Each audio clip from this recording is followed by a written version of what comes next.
ఉన్న బంగారాన్ని విడిపించి ఆ రోజు ఆన్లైన్ రేటుకే మేము కొంటాం. Sharma gold company. నమస్తే, వెల్కమ్ టు సుమన్ టీవీ. నేను మీ యామ్ని. ప్రస్తుతం మనతో ఉన్నారు ప్రముఖ ఆధ్యాత్మికవేత్త, ప్రముఖ జ్యోతిష వాస్తు పండితులు డాక్టర్ గుండపూడి శివసుధీర్ శర్మ గారు ఉన్నారు. గురుగారితో మాట్లాడి మనకున్న సందేహాలను అడిగి తెలుసుకుందాం. నమస్కారం గురుగారు. శ్రీమాత్రే నమః. శ్రీ గురుభ్యో నమః. గురుగారు, ఈ నెల మనకి జ్యేష్ఠ అమావాస్య రాబోతుంది. అసలు ప్రాముఖ్యత ఏంటండి? ఎలాంటి పరిహారం చేసుకుంటే మంచిది ఆ రోజు? జ్యేష్ఠ బహుళ అమావాస్య. మనం అంతకుముందు కూడా జ్యేష్ఠ పౌర్ణమి గురించి మాట్లాడుకున్నాం. లక్ష్మీదేవి అనుగ్రహం కలగాలి అంటే చాలా మంచిది అని. జ్యేష్ఠాదేవి అంటే లక్ష్మీదేవి యొక్క సహోదరి. అంతేకాకుండా శనీశ్వరుడు భార్య పేరు కూడా జ్యేష్ఠాదేవి. ప్రతి ఒక్కరూ బాధపడేటువంటిది ఏంటి అంటే ఆర్థికపరమైనటువంటి ఇబ్బందులతో ఎక్కువ మంది బాధపడుతూ ఉంటారు కదా. అలక్ష్మి అంటేనే జ్యేష్ఠాదేవి. అలక్ష్మి అంటే దారిద్ర్యము అని అర్థం.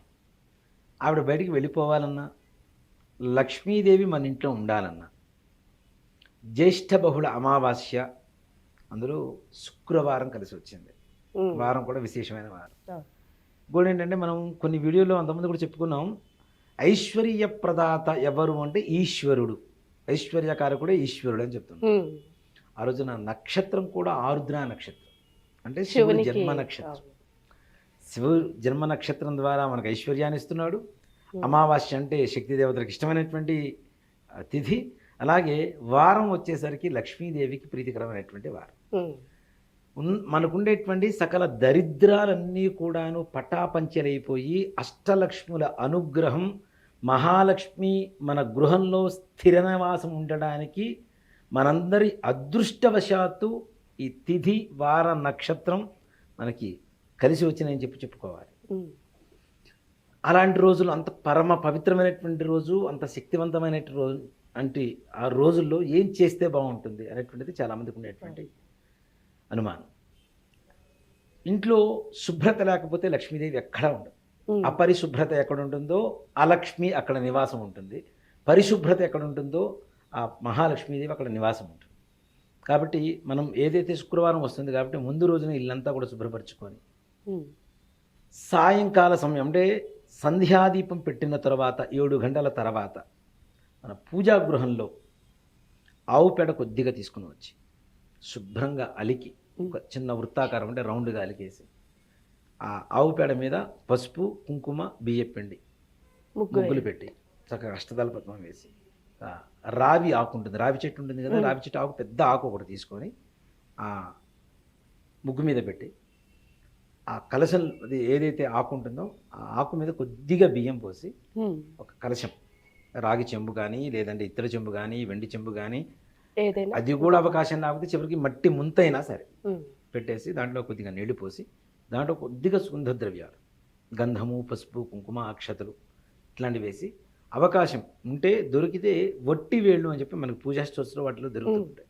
వట్టి వేళ్ళు కూడా కొద్దిగా దాంట్లో వేసి దాంట్లో మామిడాకులు పెట్టి ఒక కొబ్బరికాయ పెట్టి మంచి బ్లౌజ్ పీస్, అది కూడా ఎలా ఉండాలి అంటే మనం పూజ చేసిన తర్వాత బ్లౌజ్ పీస్ మనం కుట్టించుకునే వాళ్ళలాగా ఉండాలి. ఇంట్లో ఆడవాళ్ళు ఎవరైతే ఉంటారో మంచిగా కుట్టించుకొని వేసుకునేలాగా మంచి బ్లౌజ్ పీస్ ఒకటి తీసుకొని మంచిగా ఫోల్డ్ చేసి ఇట్లా అమ్మవారిని కలిసి ఆవాహనం చేసుకొని లక్ష్మీ అమ్మవారిని అష్టోత్తర పూజ.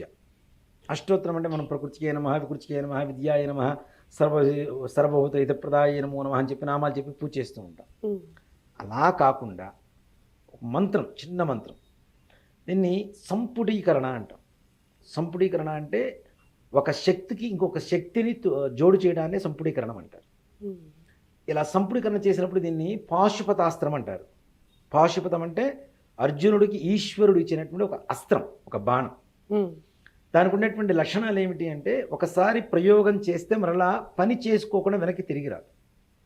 ఈ మంత్రాలకు కూడా అంత శక్తివంతమైనటువంటివి కాబట్టి దీనికి లక్ష్మీ పాశుపతం అని చెప్పి పేరు పెట్టుకోవచ్చు.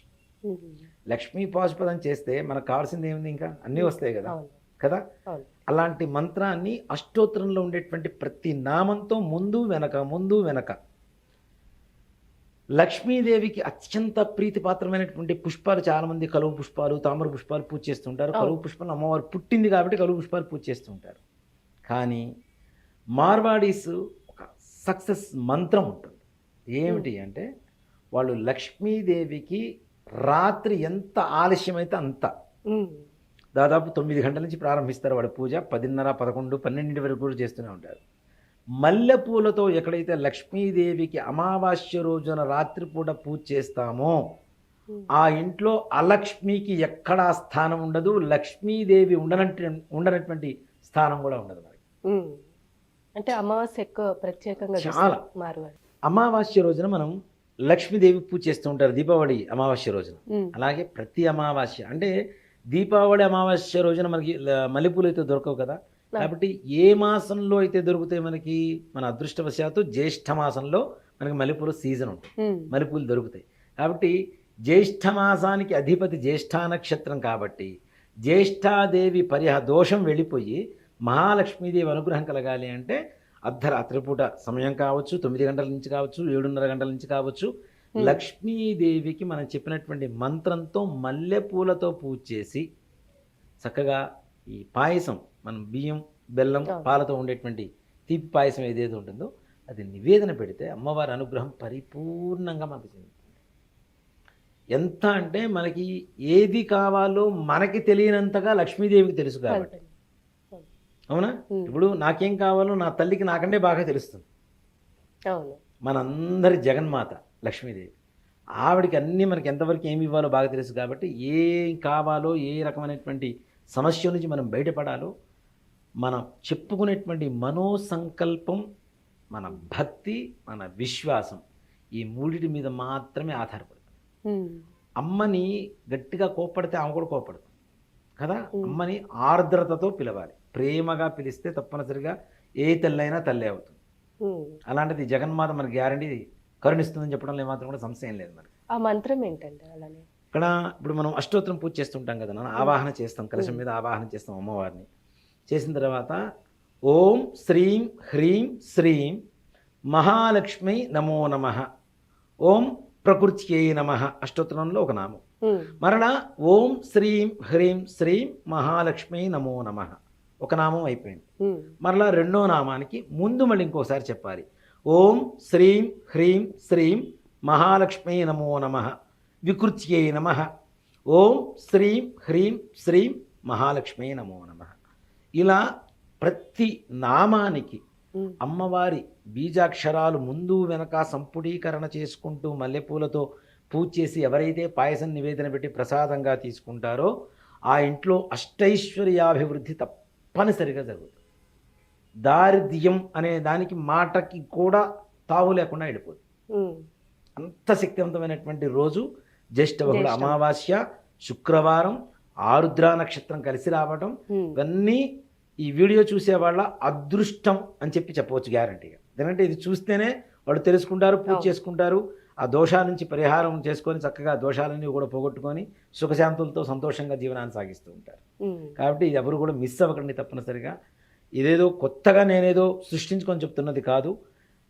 మన శాస్త్రాల్లో, పరిహార శాస్త్రాల్లో కావచ్చు, లేదంటే మన మంత్ర శాస్త్రంలో కావచ్చు, ఇలాంటి పూజలు చాలా రకాలు ఉన్నాయి, అంతర్గతంగా ఉన్నాయి, బయటికి తెలియనటువంటివి. వాటి గురించి తెలుసుకొని మన ద్వారా నలుగురికి మంచి జరిగితే ఆ మంచిలో కొంత భాగమైనా మనకు జరుగుతుంది అనేటువంటి ఒక సదుద్దేశంతో, సర్వే జనా సుఖినో భవంతు అనేటువంటి ఒక సత్సంకల్పంతో ఈ వీడియో చేయడం జరుగుతుంది. కాబట్టి అందరూ చూడండి, తప్పనిసరిగా మహాలక్ష్మీదేవి అనుగ్రహాన్ని పొందండి, సంకల్ప సిద్ధి పొందండి, సకలైశ్వర్య ప్రాప్తి పొంది సంతోషించండి. మంచి పరిహారం తెలియజేశారు గురుగారు, ధన్యవాదాలు. శ్రీమాత్రే నమః, శ్రీ గురుభ్యో నమః.